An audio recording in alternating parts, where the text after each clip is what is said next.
আসসালামু আলাইকুম। সৌদি আরবে আপনি কয় বছর আছেন ভাই? আর সৌদি আরবের বর্তমানে পরিস্থিতি কেমন? এমনকি কত টাকা বেতন ইনকাম করা যায় বর্তমানে? এটা জানেন তো ভাই? আসসালামু আলাইকুম, অসংখ্য ধন্যবাদ ভাই। সৌদি আরবে আমি আছি 8 বছর যাবত। দেখতেছি এখন পর্যন্ত ভালোই, আবার কিছু কিছু ক্ষেত্রে একটু সমস্যা হয়।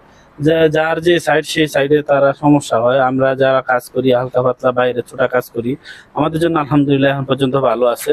তা আপনারা অবশ্যই যারা আসবেন অবশ্যই ভালো কোম্পানিতে আসার চেষ্টা করবেন, এবং কি ভালো মালিক ধরে কাজ করার চেষ্টা করবেন, এবং সৌদির নিয়ম কানুন মেনে কাজ করার চলাফেরার চেষ্টা করবেন। ইনকাম কত টাকা মাসে আয় হয় এটা বলার জন্য আর কি। কত টাকা মাসে আয় হয় সেটা ভাই বলতে পারবো না। 50-60 হাজার টাকা মাসে কাজ হয়, এইরকম করতে পারি আর কি। মাসে 50,000 টাকা, 40-50,000 টাকা থাকে। আলহামদুলিল্লাহ। কারেন্টের কাজ করেন নাকি? কারেন্টের কাজ কেমন? সুবিধা কাজ ভালো? করি, যা কাজ পাই, যা সামনে পাই তাই করি আর কি। যাক আলহামদুলিল্লাহ। সব দিক দিয়ে ভালো তো নাকি? আলহামদুলিল্লাহ, সব দিক দিয়ে ভালো আছে। ওকে ভাই। আচ্ছা, এই যে লাইফে আসলাম, এই যে বাইরে কাজ করে সৌদি আরবে ভাড়া 8 বছর কাজ করতে